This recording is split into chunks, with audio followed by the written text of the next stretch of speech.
Hey, this is Rick Andrews, and you know, each year there are thousands of songs released to radio stations throughout the world, but only a select amount of slots for them to get played.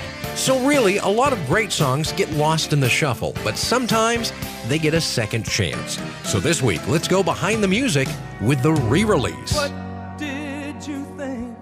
Well, Billy Vera began his singing career in 1962 as a member of the group called the Resolutions. Now, he wrote several songs throughout the early 60s for people like Barbara Lewis, Fats Domino, the Shirelles, and even Ricky Nelson. Billy also penned the #1 hit for Dolly Parton in 1978 called I Really Got the Feeling. Now, by 1981, Billy had formed a new group called The Beaters, and they recorded a live album that spawned a minor hit on the charts called I Can Take Care of Myself. There was also a follow-up to that tune, which peaked at number 79, and that was pretty much the end of his chart career, or so we thought. It would be in 1985 when that same follow-up song resurfaced as the love theme for Alex P. Keaton and his girlfriend Ellen on the TV show Family Ties. Now, the audience all of a sudden connected and demanded to hear more of this song, so it was re-released to radio on a compilation called The Best Of, and this time he took it all the way to #1. Now, Billy is still in the music biz, composing theme songs for TV shows like Empty Nest and King of Queens, but he will always be remembered as the guy with the #1 hit called At This Moment.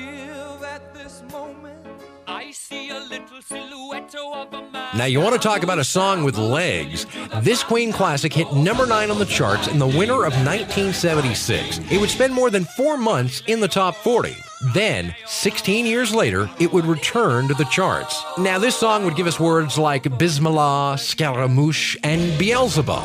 Bismillah comes from the Arabic phrase Bismillah ir-Rahman ir-Rahim, which translates into, in the name of God, most gracious, most compassionate. While including an Arabic word in an English pop song seems peculiar, it'll make more sense when you realize that lead singer and writer of Queen, Freddie Mercury, was born to Iranian parents in Zanzibar.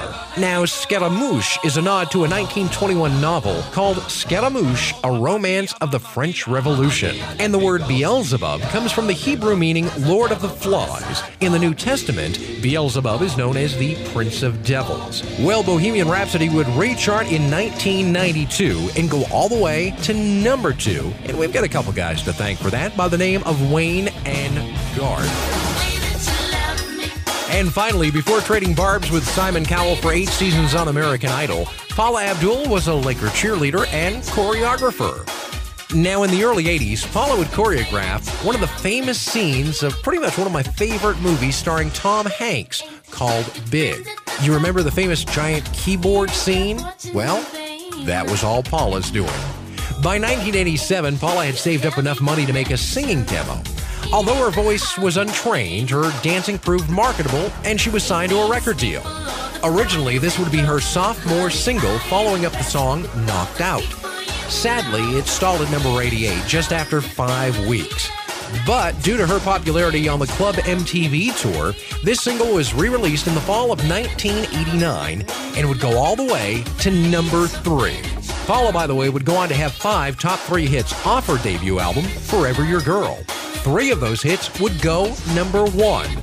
Paula, by the way, would make the history books with that album as it holds the title of the longest journey to #1, taking it 64 weeks. Well, there you have it. I'm Rick Andrews, and that's a look at the re-release on this week's Behind the Music.